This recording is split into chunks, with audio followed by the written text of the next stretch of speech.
Hey everybody, it's Peter. This is the 2025 Suzuki GSX-R 750. Now this bike is interesting to me because Suzuki hasn't done some of the updates like a lot of their super bike lineup, but there are very few 750 super sport bikes left out there. So where does this sit in 2025 and who is it for? Well, I think it really does have a place.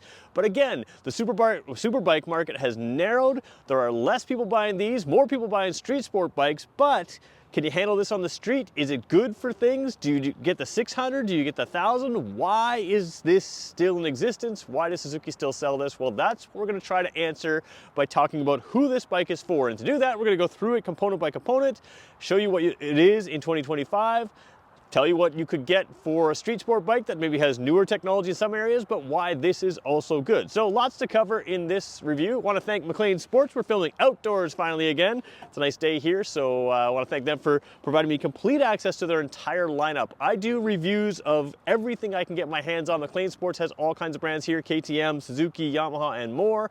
So of course I'll cover that and every other kind of brand I can. So if all that sounds interesting, do me a favor, hit that subscribe button, hit the like button, leave a positive comment, and if you just want to help my channel out, the more I grow, the more access I can do, and the more things I can do, just watch the video to the end. That's really what makes a difference to me. All right, let's keep going with this review. So I always like to start my reviews by putting the bike in a class. Now I mentioned this is the super sport category, and the big difference between this and the 8S, for instance, you might think, oh, there's an 800cc Suzuki sport bike and there's a 750 sport bike. Well, the 750 is a 4-cylinder. It's faster. The 8S is a 2-cylinder, a twin cylinder. It is more modern. It is probably more than anybody needs and great fun to have on the street.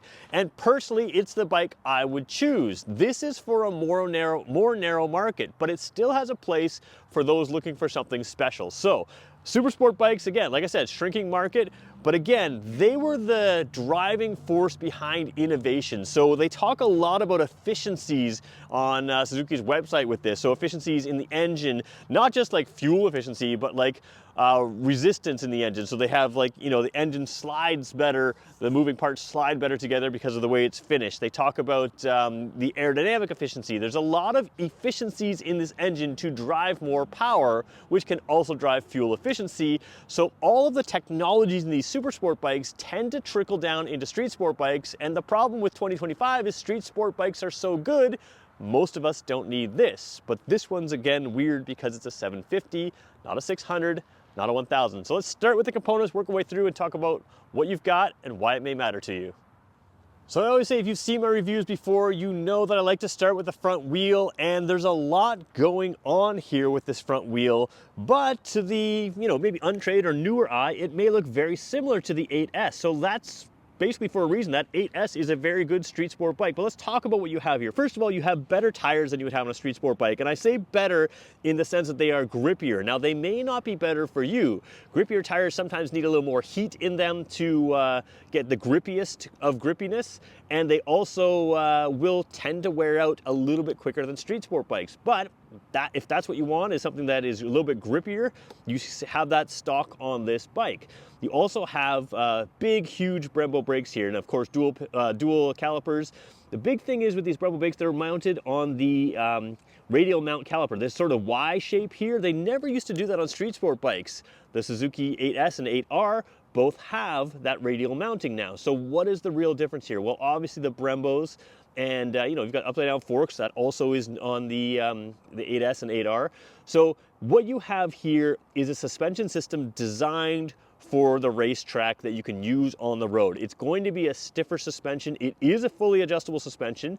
The Brembo brakes, the big thing about them, sometimes they are a little bit lighter than other brakes, but they're also something that you can clamp on again and again and again hard from high speeds and not experience fade. The other thing I really like about Brembos is they have a really good feel to them. So this one does not have the braided lines. My bike has Brembo with braided lines, and the feel is really precise. So you may want to put braided lines in there to enhance that feel just a tiny bit, but you probably won't notice if you're sort of an average rider, and that's okay. So what you have here is trickled down into that street lineup, but this is still the pinnacle of what you would want to have in a sport bike. Now the big thing with the 750 is you still have that 650 or 600cc feel to this bike. You've got that curved radiator for a narrow body line, so you really do have something that is fairly compact for a bigger sport bike as well.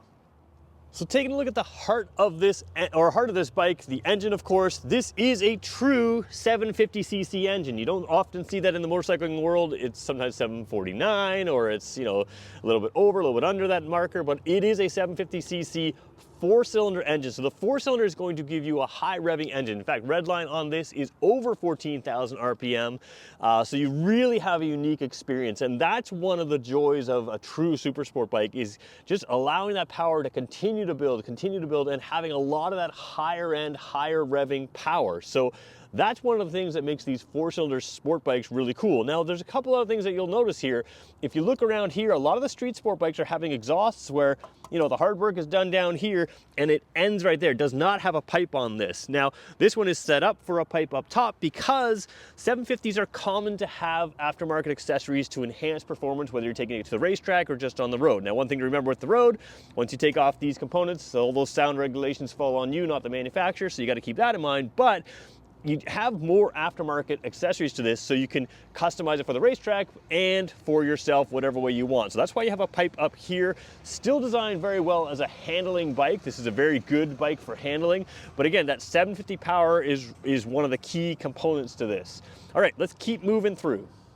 So one of the things we know about super sport bikes is they are a little bit less comfortable than the street sport bikes, and that's done for a reason. So we'll talk about that in a second, but one of the things that was interesting in the development of these through the 80s and 90s and beyond was they became better and better and better as sort of race bikes for the street, but then people started demanding that they become a little bit more comfortable. So what Suzuki has done is come up with really good street sport bikes that are more comfortable and all the performance that most people would need, which means these ones don't have to have the same compromise for overall comfort. That being said, it has to be comfortable enough for people to buy it and want it. So let's talk about comfort really quickly here. Obviously, you're leaned over here more than you would be on the 8R or 8S, which you're far more up here. The seat is sort of high, but again, very approachable. I'm about 6 feet tall, easily flat footing, and this thing's 419 pounds. Like for a 750cc four-cylinder, this thing's really, really light, and it's very manageable, very comfortable to feel control of. Now, why are you leaned over on a super sport bike? Well, if you get into a proper tuck position, hopefully my mic doesn't hit here. If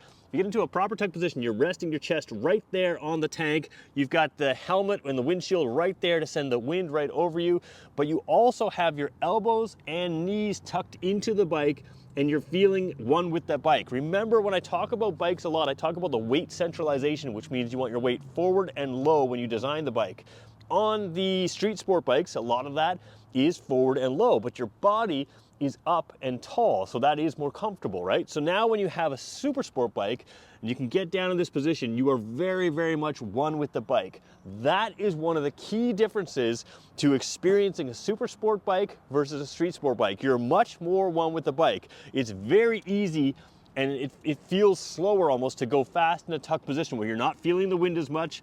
You're one with the bike, you're feeling everything the bike is feeling without being distracted with your body by being buffeted by the wind. So super sport bikes have a place for those who really appreciate speed, the finer feelings of speed, and the control at speed. So this thing's going to handle very well at speed. It's very good for the racetrack. It's too much for the road, but that's what a lot of people want. And when I say too much for the road, that doesn't mean you shouldn't buy it for the road.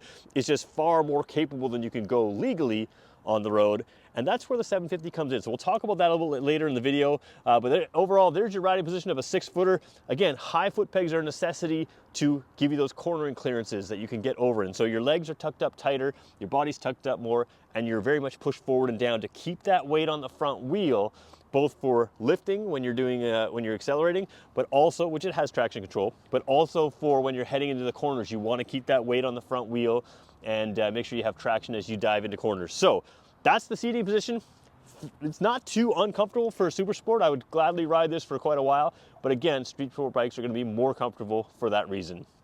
So before we take a look at the dash, which is what I usually do right now, I just want to show you the rear lights on this, and they are dated. There are some pieces here in the next couple of clips here that are going to show that the bike is a little bit dated. You have an incandescent taillight, which the camera is not showing very well. but it is fine in real life. But you also have the incandescent signal lights, which to me, yeah, I'd like to see LED, let's just be honest. However, one thing you do have with this built-in body here is if you want to do a fender eliminator kit, you can keep everything stock lights. You just get rid of these reflectors here, and the fender eliminator kit will work nicely there. So again, they know you're going to modify these things, so that's why they haven't modified this. Would I like to see LEDs? Yeah, I would. Suzuki, it'd be nice if you updated some of these basic stuff because it's such a great bike otherwise. But that's what we've got right now. Let's take a look at the front lights, talk about some dated stuff there, and then we'll take a look at the dash. So taking a look at the front, most modern bikes have LED lights. These ones are not LED lights. What I don't like about that is even these little marker lights aren't LED, and it creates for a large face. Most modern bikes have a smaller lighted area and signals up here on the mirror. So you can sort of, actually we'll turn the hazard lights on there. You can see them up there. I don't mind the location of them, but again, it'd be nice to have LED bikes. This is a high-tech, top-spec type bike. It'd be nice if the lighting sort of matched that. Don't know if you can sort of see the high beam. Again, you can see all these lighting things better. Can't see the lighting right there. Oh, I'm hitting the wrong button. There we go. Can't see the lighting right there. Maybe you can, but not great on the camera, just the way I'm filming today.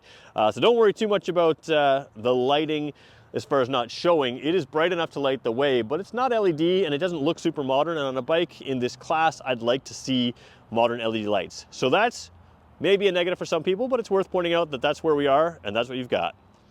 So taking a look at the dash, again, some of you are going to feel this is dated and that's a problem, and you know, that's fine. I'm not going to tell you what you should think. I will say though that a true analog tack where everything is equal right up to the red line does make it very easy to read, because most of the time you don't care the exact RPM you're at. You don't care if you're at 9,000 or 8,000 or 10,000. What you care about is where you are approaching the rev range. And by glancing at this tack, no matter what the sunlight, now again, the camera shows more glare than I see in person for sure, but no matter what the sunlight is, you can see exactly where your tack is at, and you can see when you're approaching red line, whatever you want to do for that. So you've got that, and then you have the shift light over there on the white light that just turned on. That's your shift light. You can have that to sort of let you know when to shift.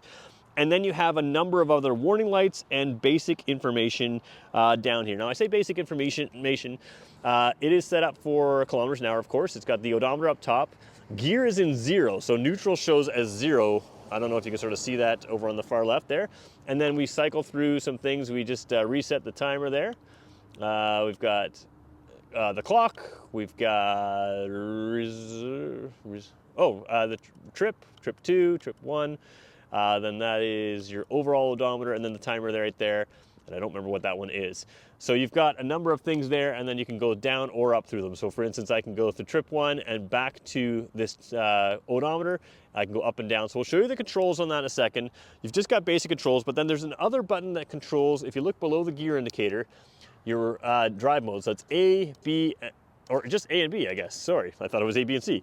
It's A and B. So A, more aggressive, B, more balanced. That's sort of the ride modes on this, and you can trigger that at any time with your left-hand trigger. We're going to show you all those controls in a second. So fairly basic controls here, but again, that makes it clear. This bike's all about the riding, not about staring at an iPad and looking at the technology. So let's show you how the controls work this bike.